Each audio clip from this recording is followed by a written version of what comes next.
Kasama natin sa mundo ang iba't ibang nilalang, malaki man o maliit.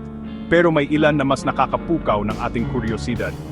Ang baboy, isang hayop na karaniwan nating nakikita, ay may tinatagong mga sikreto na maaring magpabago sa lahat ng ating alam. Isipin mo ang kanilang katalinuhan ay may hahalintulad sa mga unggoy. Ang kanilang pakikisalamuha ay parang sa atin din. Pero ang pinakanakakagulat, ang kamanghamanghang pagkakapareho ng anatomiya ng baboy at tao. Hindi lang ito panlabas na anyo. Ang baboy at tao ay mayroong magkatulad na DNA, ang mismong blueprint ng buhay. Ang ating mga organ, mula sa puso na tumitibok sa ating dibdib hanggang sa masalimuot na sistema ng ating pagtunaw, ay halos kapareho ng sa baboy.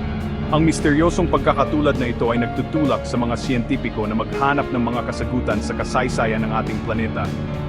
Nagkataon lang ba ito? Isang suwerte lang sa ebolusyon? O may mas malalim, mas nakakabahalang dahilan? May mga siyentipiko na nagsasabi na mayroon tayong isang ninuno noong unang panahon. Ang iba naman ay naniniwala sa parallel evolution, kung saan ang dalawang uri ay hinubog ng parehong kapaligiran. Pero may mga nag-isip ng mas kakaiba. Paano kung ang baboy, na may matalinong mga mata at pamilyar na anyo, ay higit pa sa isang malayong kamag-anak? Paano kung ito ay resulta ng isang sinaunang eksperimento na pumalpak, isang nakakakilabot na refleksyon ng ating sariling pagunlad? Isipin natin ang panahon bago pa naisulat ang kasaysayan, noong ang mundo ay parang laboratorio ng ebolusyon. Isipin ang isang sibilisasyon na mas moderno kaysa sa atin, na kayang baguhin ang mismong pundasyon ng buhay.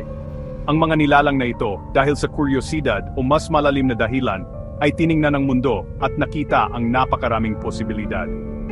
Paano kung, sa kanilang paghahanap ng mga sikreto ng universo, ay itinuon nila ang kanilang pansin sa mga bagong silang na mundo sa kanilang paligid?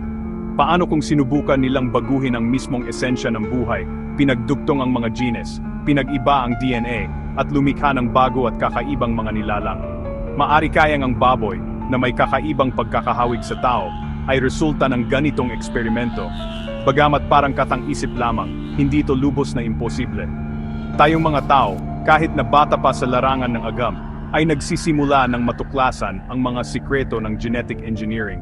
Nakakakopya na tayo ng mga hayop, nakakabago ng mga halaman, at sumusubok pa nga na gumawa ng artipisyal na buhay.